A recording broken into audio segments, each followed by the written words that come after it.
Hey friends, thanks for joining me, Jim Baroud, to hear a few insights from leaders who represent our innovation ecosystem. Today's chat is with Alex Swartsel, the Managing Director of the Jobs for the Future Labs Insights practice, and Amber Ivey, an AI and education advocate and the author of the children's book AI Meets AI. I actually started off as a logistics manager, which is like very weird. But the reason why I started in that role was because I was really good at operations, using data to get things done, and it was just a role that really fit with my like operational expertise. One day I woke up and I was like, well, I'm not making the world better. So what's going on here? And started with a Google search of how do you make the world better, as cliche as that sounds, and learned about how government was working with people. And it's funny because both of my parents have worked in government, both in the military and as federal employees, but I never saw it as a role for me.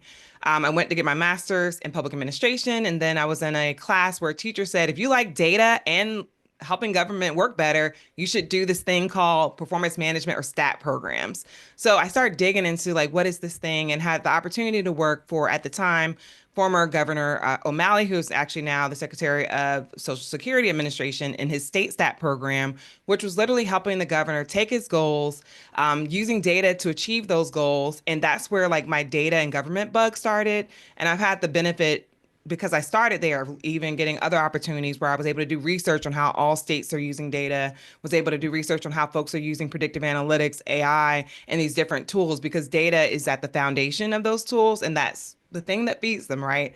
And I basically got along this path by literally just being curious, asking questions, having great mentors, which led to me now being a vice president at Social Finance by day, and also starting a business that allows me to talk to kids about AI, because I think it's very important for kids to understand these often complex topics. In full transparency, my initials are AI, but people who are around my age are a little bit nervous about this technology. So I really want to make sure I met kids where they are, because they're literally growing up in a world where their first interaction with the internet was Siri, right? Like, think about that. Like, they're not even on a computer, they're not able to read, and they're able to interact with the internet in a way that we would never imagine. So I'm really excited just to continue my journey and to see where it takes me. Wonderful. Thank you, Amber. That is really a fascinating background. Alex, go ahead. Yeah, and Amber, I loved hearing that story because so much of it resonates with the path that I've taken. Especially the you never quite know where you're going to land, but you try to follow a North Star along the way. So similarly, I actually also started my career in government, being really pulled by something that I think has been a guiding principle for me throughout my life, which is how to expand opportunity for people. That finding ways to do that, I think, and it's sometimes taking some interesting turns, has really been a lodestar for me. So I started working in the Senate. I'm based in Washington, D.C., worked on some political campaigns, but was increasingly fascinated by this question of how can we work together in organizations to advance bigger missions? Because so many of the political campaigns or political offices are themselves businesses or organizations that are trying to marshal a group of people towards some end. And in that case, the end is a social mission. It's trying to achieve greater opportunity and mobility in the world. And so I ended up at business school, and then after that came back to Washington, D.C. to spend more time and focus on organizational strategy and mission-driven organizations, and increasingly found my way towards this space of economic mobility and opportunity and the creation of quality jobs. I spent some time at Teach for America in the DC region.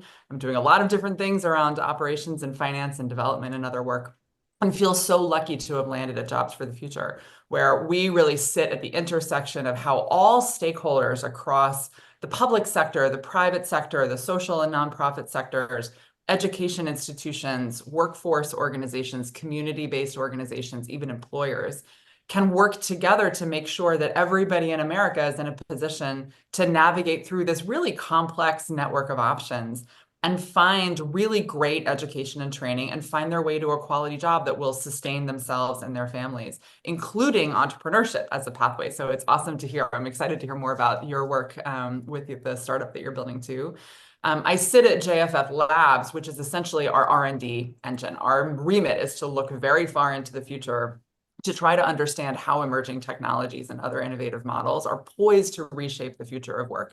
And I feel really privileged to do this as somebody who actually does not have a technological background, as I've described.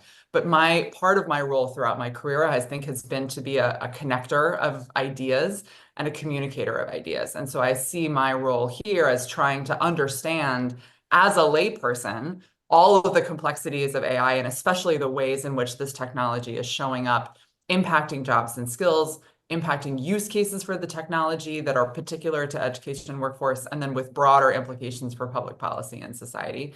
And in doing so, the hope is that we can figure out a way for AI to accelerate progress towards this dream that I think we all share, which is of equitable economic mobility for everybody, rather than hold that progress back. And I think we're at a really important tipping point now at this moment of sort of the birth or the real resurgence of generative AI. So it's a good time to be having this conversation.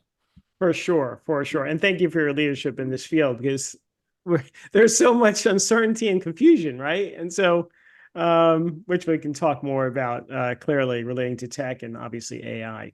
So let's circle back to what you're working on in addition to your day job, Amber, as far as AI and education and really younger folks. And then I'd love to get your thoughts on this, Alex, as well. So how do you see this sort of challenge, Amber, and talk to us about your experience. So originally, I was actually talking to adults about this topic. I think that's how you and I found each other, working with one of our mutual colleagues, was around like adults understanding what was happening. And it started honestly with the work I was doing in government and just seeing all the new technologies that were emerging in government or that were emerging in private sector that was trying to sell to government. So there was a moment where I was like, oh, wow, this stuff is happening. Let me start researching it. Let me start talking about it so people can understand that this thing is coming. Jim, you know this, but Alex, you may not know this. My voice is used on a AI, and she travels around the world speaking different languages. I've never spoken those languages. I've never been able to travel around the world the way she does, right? But one thing I believed in when I gave my voice to the tool was that I wanted AI to be something that was more approachable to people, understanding that these new technologies were coming and a lot of things you heard felt like they were robots or felt like they were not as accessible. And I wanted originally for adults to feel less afraid when they were interacting with these different tools. Because often when something new comes out, whether it's the phone, the car, whatever it is in the history of our modern industrial revolution, right? We get a little bit afraid. So at some point, I realized I have to go to the group that's literally going to be raised by these things, whether they're using the tools within apps and having different interactions with YouTube or Netflix and these places where these algorithms are already helping them determine their lives. I wanted kids to understand what was happening to them so that they not only sit in the role of just being users of these technologies, but hopefully could one, understand what was going on, how they're engaging with it, as well as hopefully one day becoming creators. And so because of that, it was my goal to really focus on kids by slightly saying kids, but also knowing that parents are going to be listening too, right? Because if their kid is learning about this thing, what is my kid learning about? How do I learn? As a secondary audience, making sure that parents were also learning about these things, even though originally they're a little bit afraid of what this looks like. And I think that there's so much potential with this technology, similarly to what you were saying, Alex. I believe there's we're at a time frame where we have to pay attention to how it is launched, how it is used, how people gain training to it, access to it. And for me, it's starting as either low or free resources so anyone can learn about it, whether it's my AI for Kids podcast or different books or YouTube channel. I'm trying to make sure no matter where you are, no matter your zip code, that doesn't determine that you understand this thing. So when you get to the point of grade school or as you're going through life to figure out what you want to do, you at least have some of the seeds or foundational principles and understanding of it. And then you can determine there how much further you go. But I think we all need to understand this, no different than we all needed to understand how to use a touchscreen when we went from buttons to touchscreen, right? This is something now that's going to be a new skill for us to switch from. And I think we have to think of it that way and not just as this external thing, but it's something that's already in our laptops. I know in my job, we already have the Copilot button on our laptops, which is Microsoft's AI. We already have integrated in Droids, iPhones, like it's already there. If we don't understand how to utilize those things, it's basically like having a cell phone and not knowing how to use the calendar or not knowing how to use the web, like why not have access to it? Because people who know how to use these tools the best often achieve more economic mobility, are able to access things that others aren't able to access. And I think we have to start with kids as well as adults, but definitely starting with kids where they are, when they're at the most vulnerable, at the place where their brain is learning the most and developing, and where mastery is truly developed around the age of what I think around the preteen years. They say whatever you start then you can master it and you're going to be better off than someone who starts it at 20. So I'm really trying to hit them where they can learn these skills, build those skill sets, so then when they get to the pipeline of education and workforce, right, they already have some of these things embedded, and then someone else comes on to teach them even further and to give them the skills and the workforce that they need to hopefully go from that whole cradle to career. Thanks for that, Jim, Amber. That was great. Alex, go ahead. I was going to say, can I pick up on a couple of those points? Because I think, Amber, what you've just described is so important. A couple things just to underscore from what we've been seeing and hearing.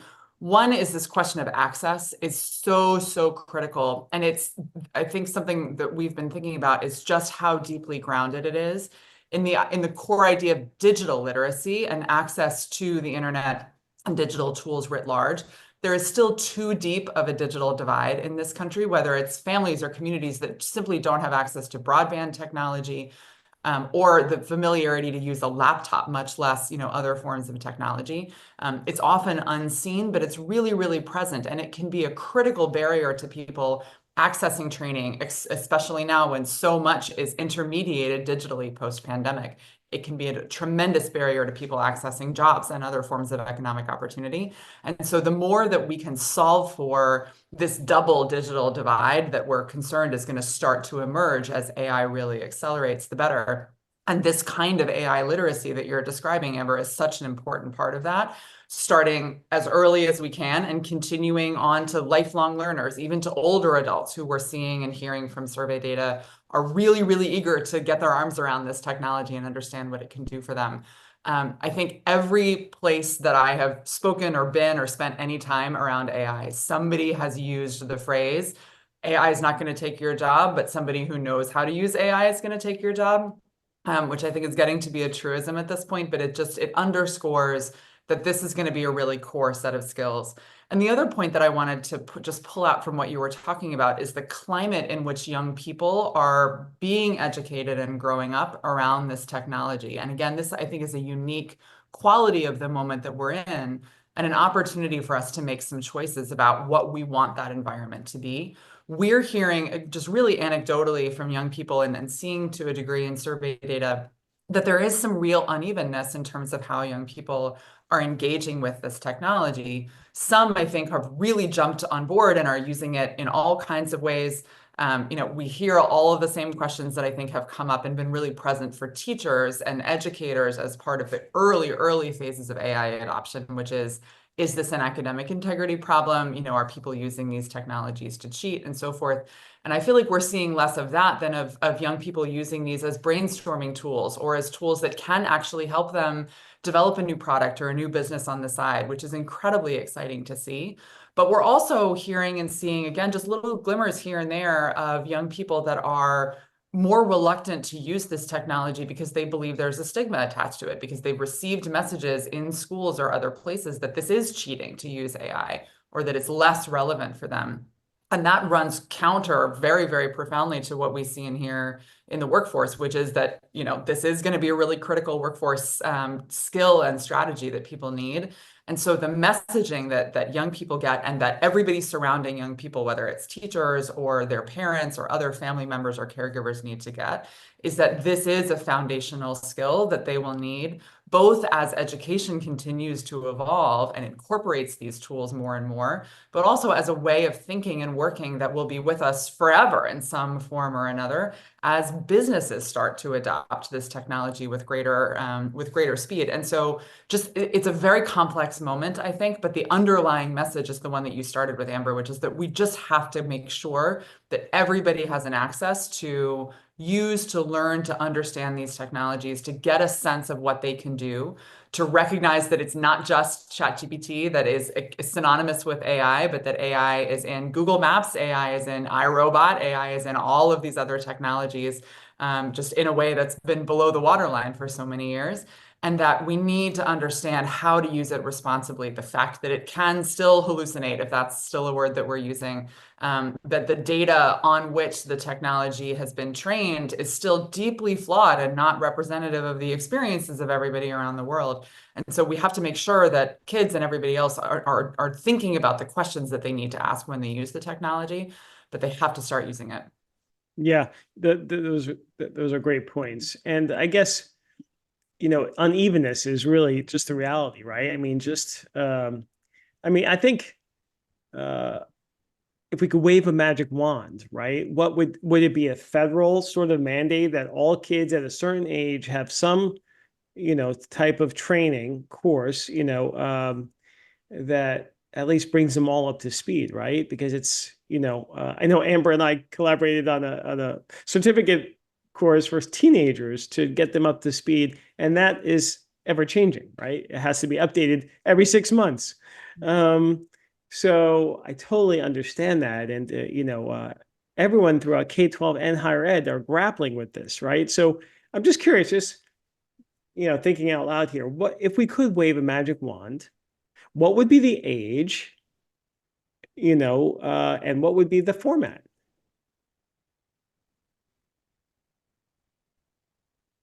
I want to think about it. Amber, do you want to speak to that? I'll jump in. So I don't know if this is the right answer, but this is what comes to my mind, like being authentic to you, giving me a prompt and me spitting something out like an AI, right?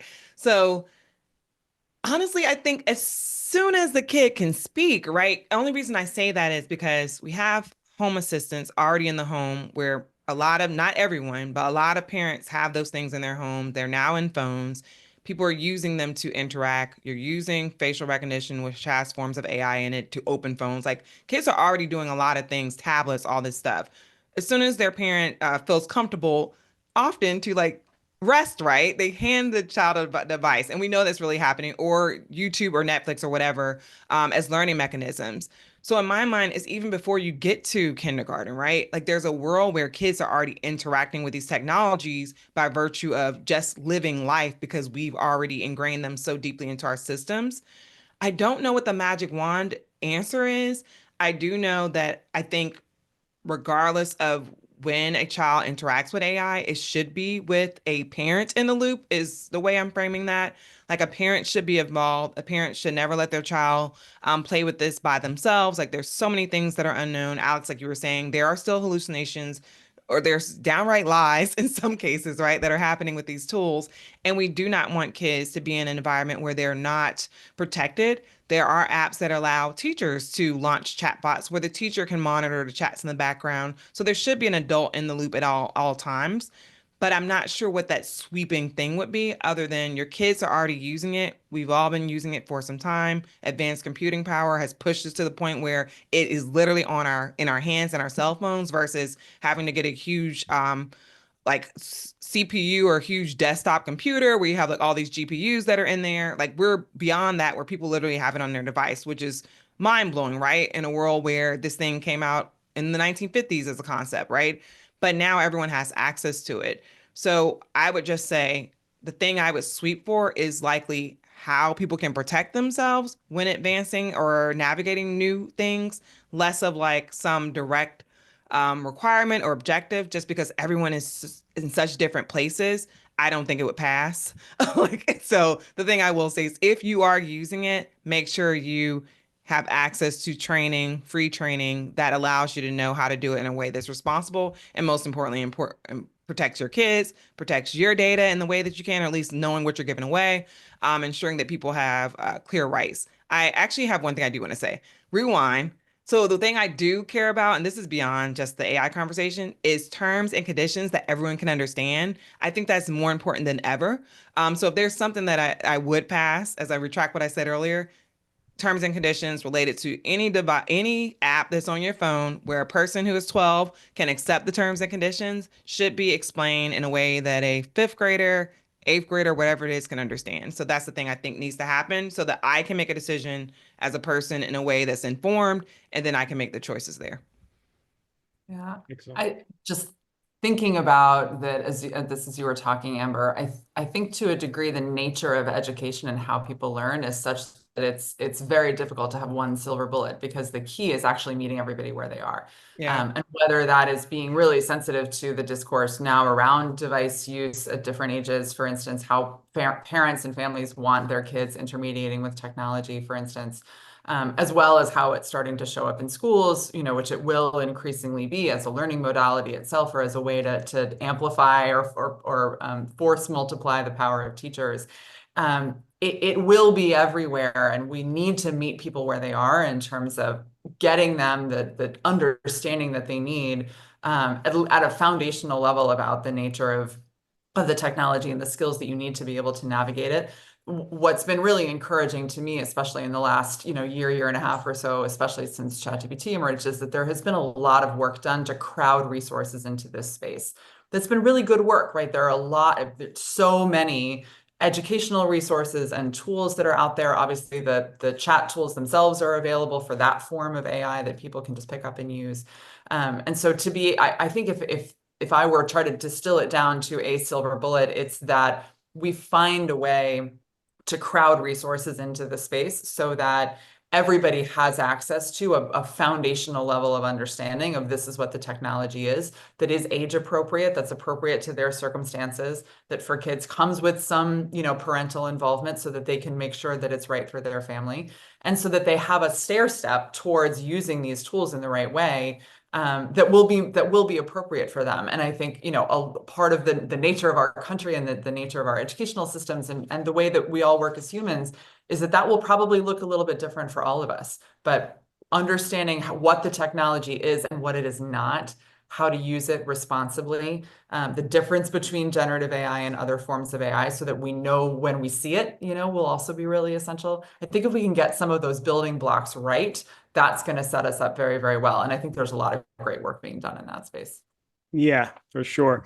And, I guess we could technically use AI to bring everyone up to sort of a certain point, right? Yeah. Maybe a short quiz beforehand, they could sort of determine what those training sort of modules should be and where they need to go next step. But again, when you throw humans in the loop, right? And the diversity and spectrum of everything, it's a hard challenge, but one that we need to sort of address, right? Anyway, so those have been great, insights. So now let's switch over to what's next, right? After education, we have to talk about the workforce, right? Preparing young people, older people, even ancient people for retraining, right? In this crazy, fast-changing sort of environment. So, Alex, talk to us about how you're seeing AI affect, talent and the workforce. Yeah, it's a great and a complex question, and I think it's still very, very early days, right? I think it's tough for policymakers and for people that are trying to take a holistic look at this, because so much is still going on below the waterline. It's not necessarily showing up in labor market data quite yet in ways that are really dispositive in terms of the steps that we need to take. But I think we're seeing some early indicators, and we have some of our own hypotheses about what we think will happen over the long run.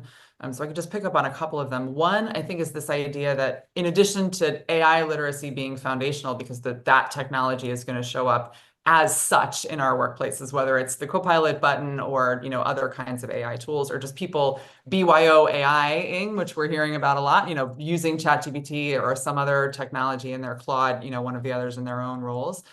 But a lot of what we've been thinking about is the ripple effects that happen when you start to adopt AI in ways that are either displacing, automating, or augmenting parts of human jobs. And we really see it as existing along a spectrum. A lot of the headlines that we read about the impact of AI on jobs in the long term is what jobs AI will automate, as if it's a one-sided argument. And we do think that there are, in part of the real extraordinary surprise, I think, of generative AI is just how much of cognitive work or analytical work that for a long time, I think people assumed would be resilient to pure automation can now be done by a machine. And there are certainly jobs where that's a substantial portion of the job. that we need to be very thoughtful about. But we believe that it also exists along a spectrum on which the other side is augmentation, and that there are tasks and skills that the use of AI will actually be so helpful that it will improve or increase how much you need a human doing that work. So let me give you a couple examples. In healthcare, for example, if we start to see our theory is that if we start to see AI tools being used, and they are increasingly today, being used as note takers and conversations between a nurse and a patient, for example, or a patient's family. If that then is saving the nurse's time to have to type up their notes and then make meaning of it after the fact and then translate to the patient, or to the point of translation, if they've got a patient in front of them that speaks a different language than they do, for instance, and they're able to use an AI tool to communicate with a patient in their own language, that is increasing the nurse's ability to have a deep personal connection with the patient, which can lead to better care down the road. And this is interestingly complex, right? Because we're also seeing early data about actually the doctor-patient relationship that can suggest that AI tools, in some cases, can simulate better bedside manner than a doctor. And so I think part of, and we'll keep talking about this, but part of what we're really trying to poke at is this question of where is there work that we want to preserve for humans, whether it's because humans will always be better at it in some form or another, or because there's something ineffable about a human-to-human connection that an AI or any form of machine can simulate, but can never quite satisfy. So we think there's a lot of complexity here that we need to unpack. But the lesson, I think, in this for employers, businesses, and for workers is that the more that we can double down on the skills that make us human, our ability to connect with one another, to communicate one another, to understand what others need so that we can build solutions and products and engage in work that's valuable to other human beings, that is what will help make jobs really resilient to AI. At the same time, we're also seeing and hearing a lot about the intersection of AI and other forms of domain knowledge, which is also tricky because a lot of the use cases that we're seeing for AI or that businesses, I think, are starting to contemplate is AI as a knowledge management tool where you can contain everything that your company or your organization has ever known that, someone who's just starting out in their career, maybe even their first few months on the job, can tap into to immediately, Jim, as you were just saying, bring their performance up to the level of somebody who's been in the seat longer. We've seen some early research out of BCG and some of the universities that speak to this exactly, that you can get to a performance that's almost on par between people that may be newer to an organization compared to people who may be very, very high performers or long tenured. And so I think that starts to get at this question of how we're designing jobs and what it means for people as they enter their early career. Are we going to be in a position where a job that you could walk into with 0 years of experience, now we're requiring 2 years of experience or more because AI is starting to do some of those tasks that previously workers would do because they added value, but also as a way to learn the job, right? Now, if we can have AI do that work, is that a different expectation level for a worker? Or will it be the opposite, where people look at the BCG study and say, great, we can hire a bunch of people that actually don't have any experience and we can use AI to level them up. And so that actually democratizes work and allows people, with a much wider array of skills to perform jobs, which is also interesting in terms of its impact on how we compensate people with greater skills, how we compensate greater knowledge and abilities and domain expertise. But I think if I were advising somebody who's just starting out at this point, based on what we think we know or what we're starting to see, I would say, as I said, lean into durable skills, really build your ability to connect with others, really understand the field and the business that you're in, build domain knowledge so that in your work, you're not putting yourself in a position where you're sort of just cranking through process, which increasingly something like an AI will be able to do. But if the AI is doing the analysis for you, you're the one with the critical thinking, the judgment, the contextual knowledge about what your organization is trying to accomplish or what's going to be important in your field to say, this is the right answer. This is the strategy that we should actually pursue, because you will add tremendous value in that sense. What makes all of that possible, of course, is how we prepare people for jobs, which is I think, going to be one of the signal issues of our time now, is how our educational and post-secondary and secondary institutions, workforce training organizations all around the country are increasingly going to be under pressure to work in a much more agile way to get a better understanding of how skill needs are evolving within employers, what the demands are going to be, and how they can prepare people to develop this increasingly complex basket of skills that include not just AI literacy, but these deep, durable professional skills as well as domain knowledge. So it is a lot there. It's a highly complex space, but it's fascinating and one that I think we're going to learn more and more about in the coming months and years. And as you know, workforce development centers are not the most agile historically. So the challenge is there, and education It's as tough, well. right? Yeah, it's Right? tough. There are so many responsibilities placed on these public servants because teachers and workforce leaders are public servants who are charged with maybe the most important work that we can do as people, which is helping people get an education, helping people get a job. They have a ton of cross-current pressures on them. And so I think this is part of why my organization, JFF, exists and does what it does, because the more I think that we can connect dots across these spaces and help everybody understand what the needs are, the easier we make it for educators and for workforce professionals to do that really important work. Sure. And it is, you mentioned obviously people bring their experience with them, right? Now, I think I read the similar study, maybe the same study, but I remember reading, the value of experience when you have AI, the value of 20 years of experience, and this is very scary, uh, may be devalued considerably if someone can tap into an AI and get 1,000 years of combined experience in that same job, right? So you bring someone with little experience and they can, just by sort of reviewing or leveraging AI, can come up to speed so quickly. It sort of is super scary for what traditionally has meant a lot to people in the workforce, the value of experience, right? Yeah, I mean, I'm really curious, Amber, to hear what you think about this. But Jim, this is actually making me think back to voice and AI last year in 2023, when I remember one of my big takeaways was that debate exactly, was hearing from one set of speakers who were saying exactly that it devalues experience. You can sort of level everybody up immediately.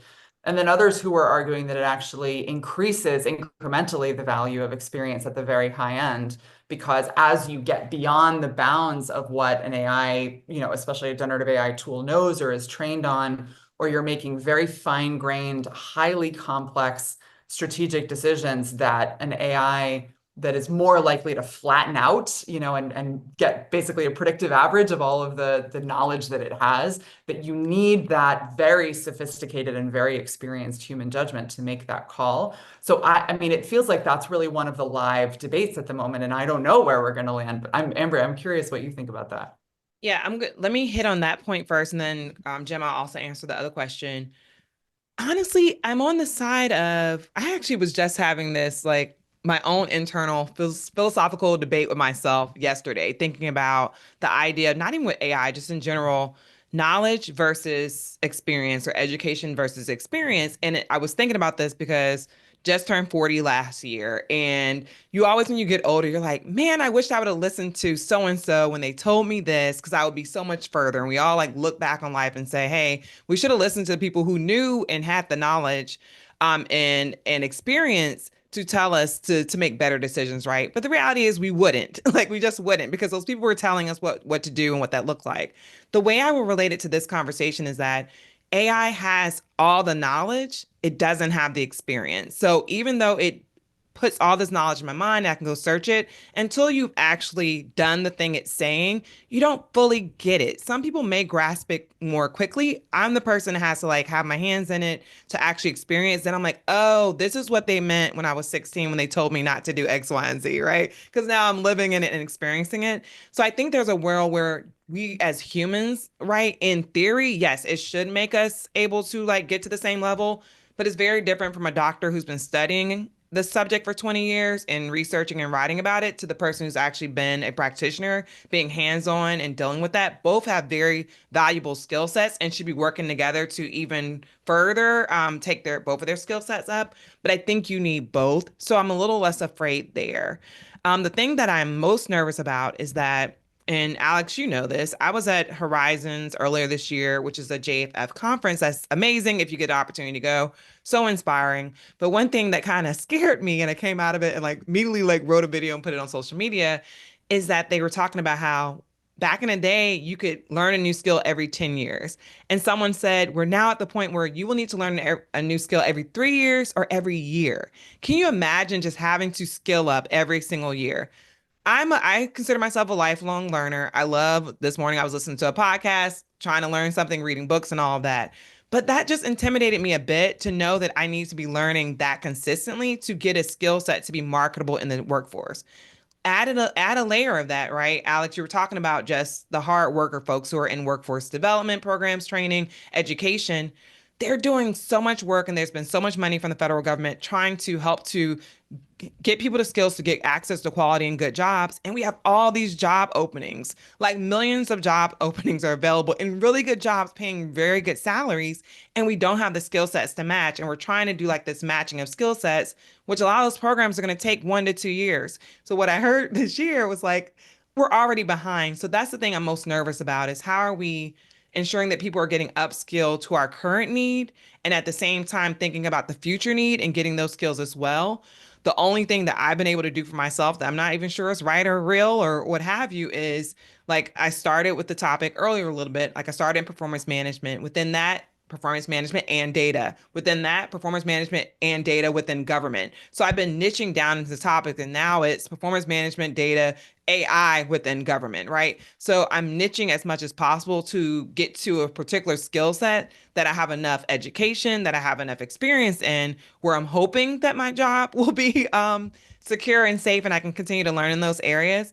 But it's like you said, we don't know. So the thing I do recommend is that people remain curious, continue to learn. That's something I always say is remain curious because that got us to, I think, all of our careers was like curiosity, asking questions, and then going and look under a rock or in a book or wherever you're going to find it to find the answer to that question and then asking people about it. Because we're in a place, like you said, Alex, we literally have no idea where we're going to be in the next year, next 2 to 3 years. And it's very hard to tell.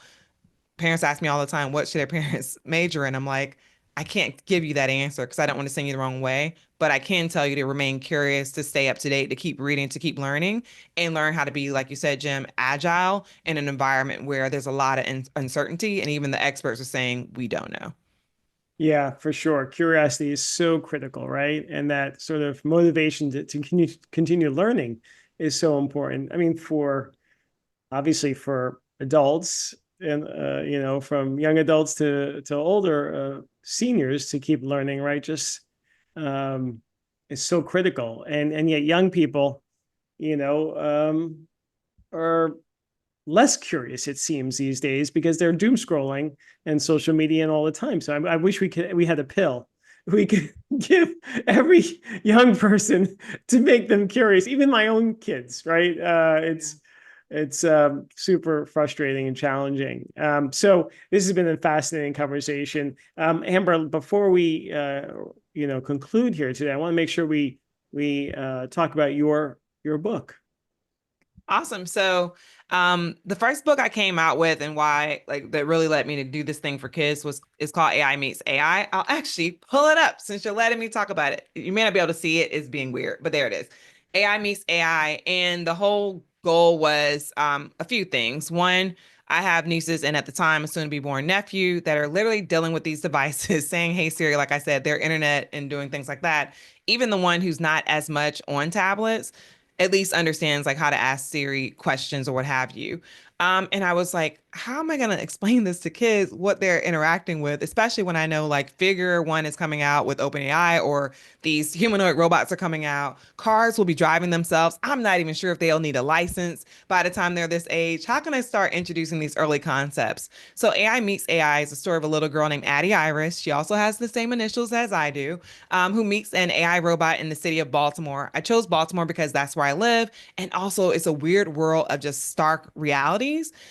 Here we have some of the greatest institutions. I used to work at Johns Hopkins, but also like some of the most like deep intringent poverty and other issues. And kids literally will walk across campuses like Hopkins and these other universities that are here, Loyola, Morgan, like we have so many universities that are also focusing on the AI topics and don't even know that's a place where they can be. So I believe that you do need to see yourself in roles to be able to get there. Like I told you all earlier, a teacher said to me, hey, if you want to do this thing, this is a place to go. So my goal is to show kids, no matter where you are, no matter your zip code, this is a space for you to learn it. And the AI robot and AI human spend time trying to get the AI robot back to his lab. And the hope is that not only are we talking about them learning about AI, but also reminding us that it's so much more important for the kid to remain a human, to remain creative, to remain curious, and that the AI is learning from the human. Like that's who they're learning from. They didn't just come out of nowhere, come out of space, right? They have to learn from us. And we need kids who know about this stuff. So when these AIs continue to learn, they're learning from curious, happy, emotion-filled humans who care about sustainability, who care about their environment. There's a place where they're recycling together and things like that in the book. But it's hoping to help kids understand the thing that is unique to them is that they're a kid first and that they're a curious being and that they can work hand in hand with these different tools that they're going to be interacting with. So check it out. AI meets AI. Great. I'm going to pick up my copy. I still don't have my copy. I'm going to pick it up. And thank you for doing that. That's going to be that's really important stuff. So, usually we ask folks, just to share one thing for our audience. And I'm going to ask you first, sort of, what's one tip for parents who want to help their kids use AI responsibly? You want to raise good humans so AI doesn't take over, right? Like that's the thing you want to do. You want to make sure your kids, you're already raising your kids. You've dealt with different aspects of technology before. This is just a new version of that. It's making sure your kid knows that you don't talk to strangers. So that means don't tell the AI everything you would tell, you wouldn't tell a stranger, right? And you don't give your address out to the AI because you wouldn't give a stranger access to AI. You take some of the same skills and same things that you've been raising that great human on before and just apply that into this world. And I think parents are often intimidated by that, but you already have the skill sets. Continue to use what you're using and just now overlay it onto how you do that with an AI system. Alex? I that is exactly the perfect answer. And so I'll add a very tactical piece to it, which is it's not search. We're starting to see more and more of AI results or outcomes being included in search results. But what we hear and see from a lot of young people is that they're using it just as they would a Google search tool or other search. And it's not the same technology. It doesn't have the same results. And so that is a very simple tactical thing that may change over time, but for now, just helping kids understand how AI as a technology differs from other technologies that they may be very fluent with, may use all the time, is going to help make sure that they can use it as responsibly as possible. Great. One more. What about for educators and industry? How can they best train and retrain folks to leverage AI? Yeah, I can jump in on this one and to say that we've talked a lot about AI literacy in this conversation. We actually want to take it a step farther as we think about how AI drives economic opportunity and mobility, which is to say we need to train people to be AI creators, not just users of AI. And increasingly, we're seeing tools and solutions out there. Our friends at PlayLab, for instance, is a great organization that's working with educators and other organizations to help them build their own GPTs, for instance, which is just an exciting evolution of how people are using AI. The more we can think in terms of creativity and creator use of AI, the better, I think. Great. And I can definitely add on to that. The thing I'm going to say is retrain, retrain, retrain. And then when you thought you trained enough, retrain again. You have to ensure that your staff have the skills they need. If you are a business, you got to remain competitive. And how you do that is just ensuring you're investing in training. I feel like post the Great Recession, we stopped. Like there was a world where we stopped training people like we used to in like on the job training. I think we have to go back to that. What does it mean to keep retraining and allow people to use some of the time they're at work to do that? So keep retraining so that we have your business is viable and that people are getting the skills they need to compete. Wonderful. This has been a really fascinating conversation to be continued for sure, maybe 6 months from now. Before we end, we typically ask our guests for a poem or a saying or a quote. So let's start with you, Alex. What would you like to share? Yeah, I've been reading a book called The Last Human Job by Allison Pugh, who's a scholar, I think, at the University of Virginia. And there's a sentence in there that was really powerful to me about exactly this, which is, what if the root of the depersonalization crisis is not only that people feel unseen, but that they do not feel seen by another human being, which I think speaks to a lot of the complexity that we've been thinking about in terms of work and really valuable, deeply human work that can be done by humans rather than done by AI. Oh, wow. Great. Amber? I'm going to take it back to good old Albert Einstein. I love this quote, and I think it just resonates with our conversation today. It's imagination is more important than knowledge. For knowledge is limited, whereas imagination embraces the entire world, stimulating progress, giving birth to evolution. I love it. What a great way to end. Thanks for joining us. I hope you enjoyed the show. Please like it, leave a review, and subscribe. See you soon.